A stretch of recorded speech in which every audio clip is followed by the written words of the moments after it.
Madam आज यहाँ पर आए हुए हैं जनता दरबार में, इससे पहले आप गए एसडीएम के पास, वहाँ पे क्या ऐसी घटना घटी? बच्चों के मनोरंजन का खो गया है साधन। हम लोग वहाँ एसडीएम विकास कुमार के पास कल गए थे, हम लोगों को बुलाया गया था। तो वहाँ पर हमारे साथ वो हमारी सुनने को रेडी ही नहीं थे, हमारी कोई बात नहीं सुन रहे थे, सिर्फ हम लोगों को डरा रहे थे, धमका रहे थे, हमारे साथ मिसबिहेव कर रहे थे। हम लोगों को कह रहे थे कि मुझे उन्होंने स्पेशली कहा कि बहुत हंसी आ रही है, तुम्हारा हंसी उड़ा देंगे, झाड़ देंगे, इस तरीके से उन्होंने मेरे से बात की। ये आंटी कल गई थी, उनके साथ गलत तरीके से बात कर रहे थे, ऊंची आवाज़ में बात कर रहे थे।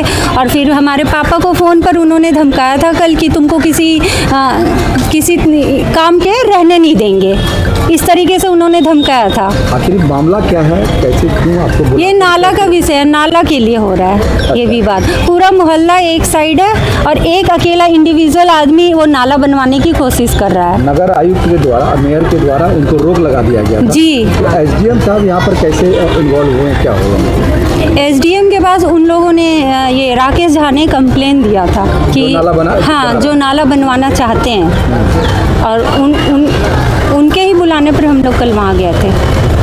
तो अभी वहाँ से आप गए थे? आज भी उन्होंने मेरे साथ बहुत ज़्यादा दुर्व्यवहार किया। मेरे पापा के साथ, जो खुद एक इंजीनियर हैं, हाँ गैजेटेड पोस्ट पे हैं, उन पर भी बहुत सारी रिस्पॉन्सिबिलिटीज़ है, और उनको बोला जा रहा था, गलत तरीके से उनसे बात किया गया, बहुत ख़राब तरीके से बात किया, उनकी बेइज्जती की गई। तो फिर मैं सामने आई और उनसे मैं बस पूछी कि आप इतने ऊँचे पोस्ट पर रहकर आप एक बुज़ुर्ग इंसान से कैसे बात कर सकते हैं? तो उन्होंने बोला कि मुझे आपसे कोई बात नहीं करनी है। मैंने बोला उनको कि नहीं, मुझे आपसे बात करनी है। तो उन्होंने अपने गार्ड को बुला लिया और मुझे ज़ोर से चिल्ला कर बोला, गेट लॉस्ट, यहाँ से निकलो, इसको निकालो, और गार्ड को बुलाकर मुझे बाहर निकलवा दिया हम सबको। हाँ जी, एसडीएम विकास कुमार। अच्छा, अभी यहाँ पर आए हुए हैं इंसाफ के लिए, यहाँ पर जनता जी, हम लोग आज यहाँ पे मैं चाहती हूँ कि सही निर्णय लिया जाए, जो सही हो, सबके लिए भलाई हो, वही निर्णय हो। और आगे चलकर मैं चाहती हूँ कि एसडीएम साहब को ऐसा यानी कहा जाए कि वो इस तरीके से किसी भी महिला बुजुर्ग के साथ इस तरह से व्यवहार ना किया जाए। बिल्कुल